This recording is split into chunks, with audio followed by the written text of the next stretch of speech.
Welcome to another episode of Metal Mastermind. Today we've got a very helpful recording tip for you. We're going to show you how to arrange your song and the song structure in your DAW.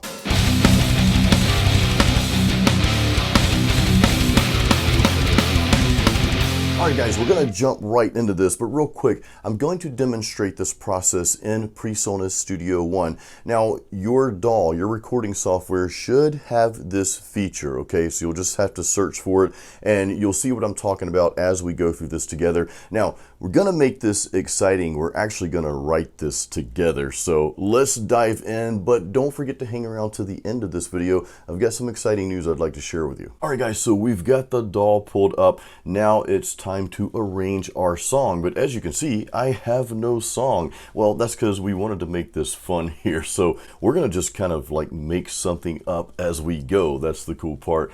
And then I'll arrange the song as we go too, because this is really how you'd probably normally do it. So I want to kind of start from scratch, so that way the process, it'd make more sense. And again, it's just kind of cool to go through this together. So what I'm going to do is just pull up a dummy drum track. Now, if you were going to record something for professional release, I would strongly recommend you to hire a real drummer. But for songwriting, and if you're just doing YouTube videos or social media videos, hey, use a drum machine for that. That's fine. So just to make the process quick, I'm just going to pull in a loop here. This is just a really cool double bass loop that I'm pulling in from EZdrummer here. Now, real quick, I've got the death metal pack and I'm using the metal machine. So those are just different features, or additions rather, that you can get with EZdrummer. Got to pay a little extra for that, but it's really not that bad. Okay, so I'll turn on my metronome here because I like to have that click before the drum starts, so I know when it starts. Okay, and we're going to set the BPM. Let's set it at 167. That's kind of a cool BPM there. And I am just literally, guys, I'm going to make up a rhythm, so I have no idea what's going to happen here. Just let's just play something.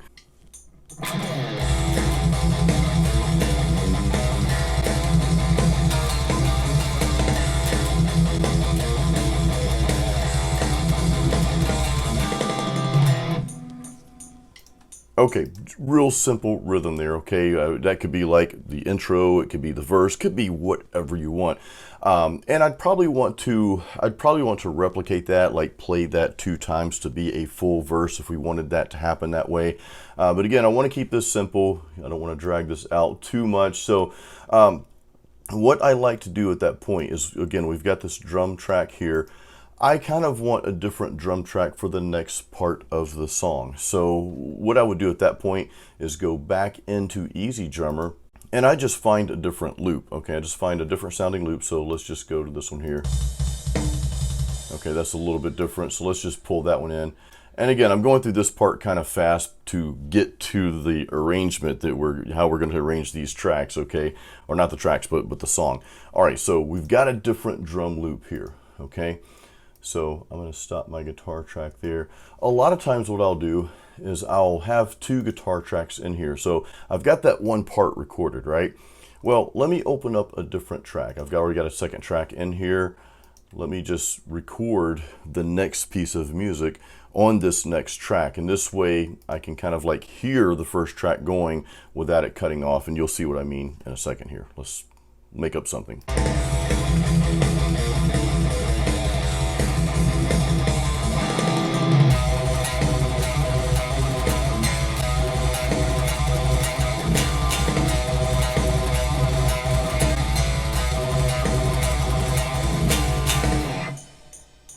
Okay, cool. So now we've got 2 pieces of music. Let's record one more. But first, before I do that, let's just kind of go back and kind of tie these together a little bit.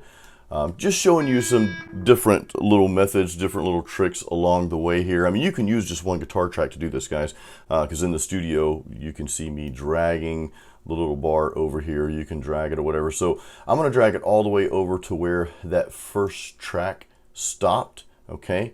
And then I'm just going to pull it up. You don't have to do it that way, but this is just a way. So that way, when I listen to this, listen to the change here as you see the cursor going towards the end of that first track you recorded into the second. Okay, listen to this.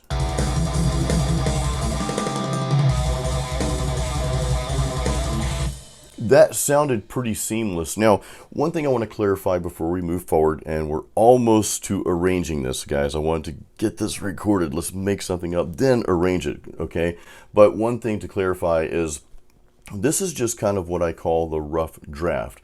Once I get the whole thing written, or once you get your whole song written, you've got your verse, you've got your intro chorus, then you would probably go back and just record a brand new track all the way through. This is just part of the writing process. And then the arrangements that we're going to make in the studio that I'm about to show you after we record one more piece. We need one more piece of music, okay, to make this more interesting. Once you start doing the arrangements, though, it'll make it easier to record that entire track once you get the song written, okay? So let's do the same thing. I've got everything on that first track.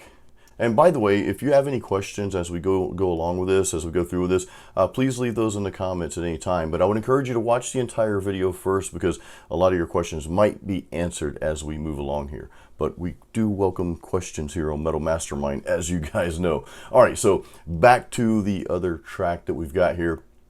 What I'm going to do, again, we're trying to keep this simple, is I'm just going to use the same drum pattern that I did for that first part, okay? So we'll go back to this, but I'll play something a little different this time.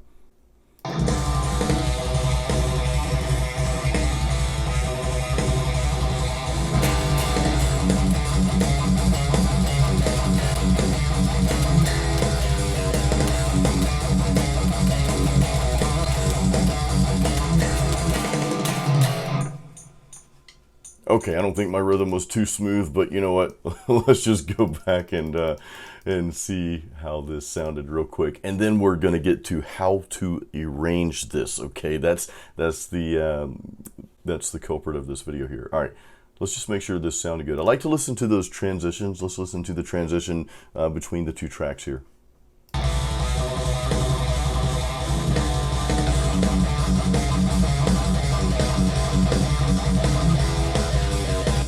Okay, good enough. So I'm just going to drag this up here.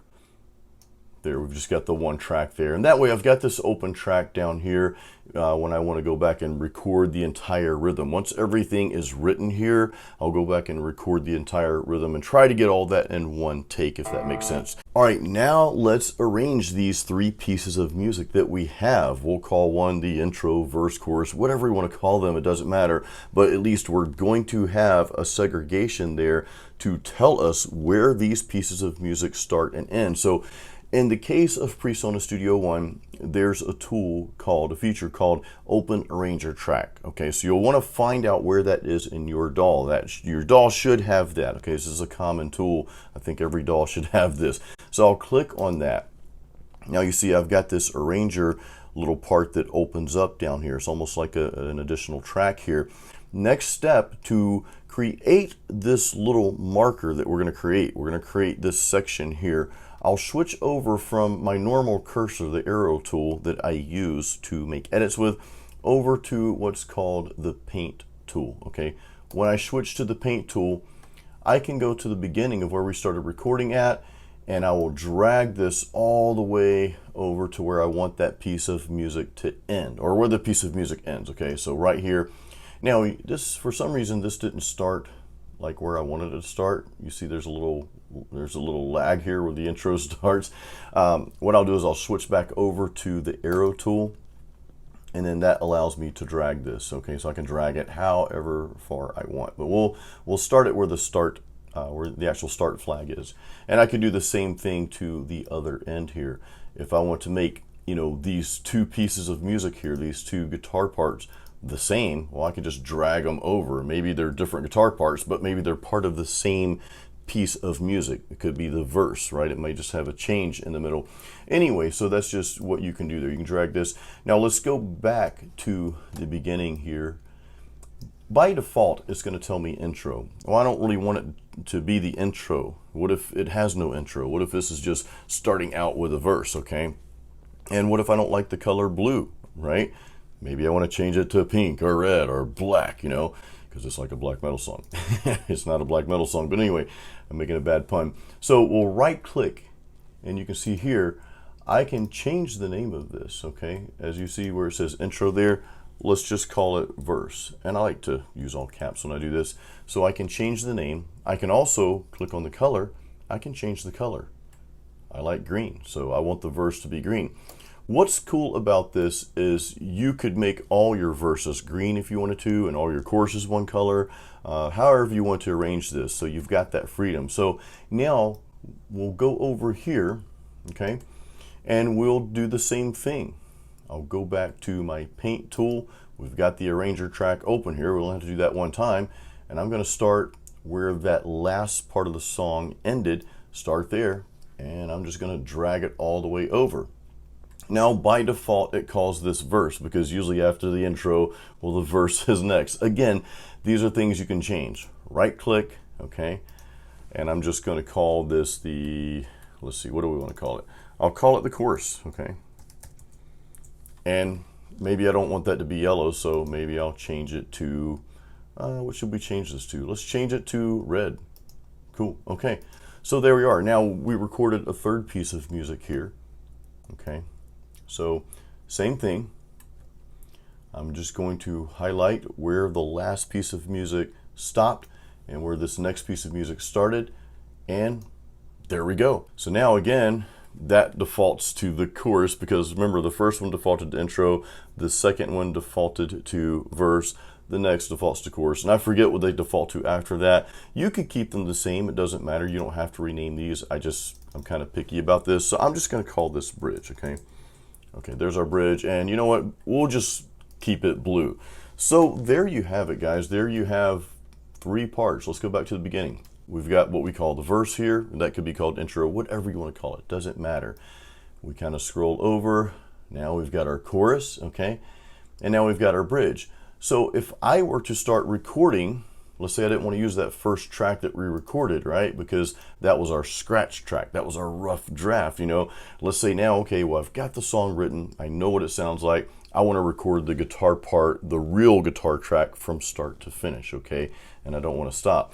So you'll be able to see as you're recording where the verse starts, where it stops, where the chorus starts, where it stops, bridge, and so forth. And not only does this make the process easier for you as you're recording the guitar, but it'll make it easier for your bass player if they're using this. This is a guide. Your drummer, okay, you know, of course the drummer's probably not gonna be able to see that, but you know what I'm saying though. Anybody else that's recording with you, this is going to make the process easier. The vocals, when it comes time to record really anything, you know where those pieces of music start and stop. Alright guys, I hope this video was helpful to you. And again, you may not be using PreSonus Studio One, that's okay. I believe every reputable DAW, every reputable recording software will have some sort of arrangement feature that you can use to do something similar to this. And again, it's just a very helpful tool, guys, to use when you're songwriting.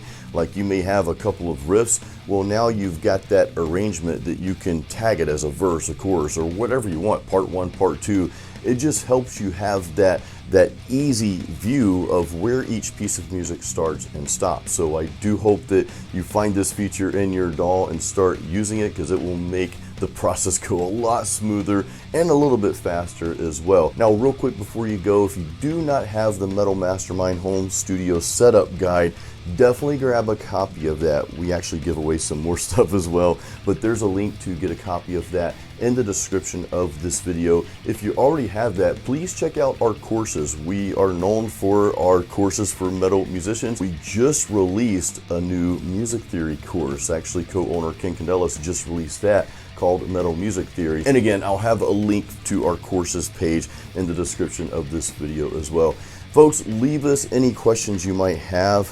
If there's anything that you saw going through this process here that you got hung up on, please leave those questions in the comments. We always try to get back to those in a timely fashion. We do our best, so please leave those. Or maybe you have a tip that you would like to share with everyone else. That comment section can be really powerful. I mean, we actually learn a lot from you guys as well in the comments, so I appreciate all the comments.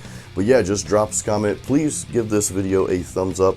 Make sure you're subscribed. We're always cranking out content like this, hopefully to help you just make more progress and smoother progress. So again, I hope this video helped you, and we'll see you on the next video.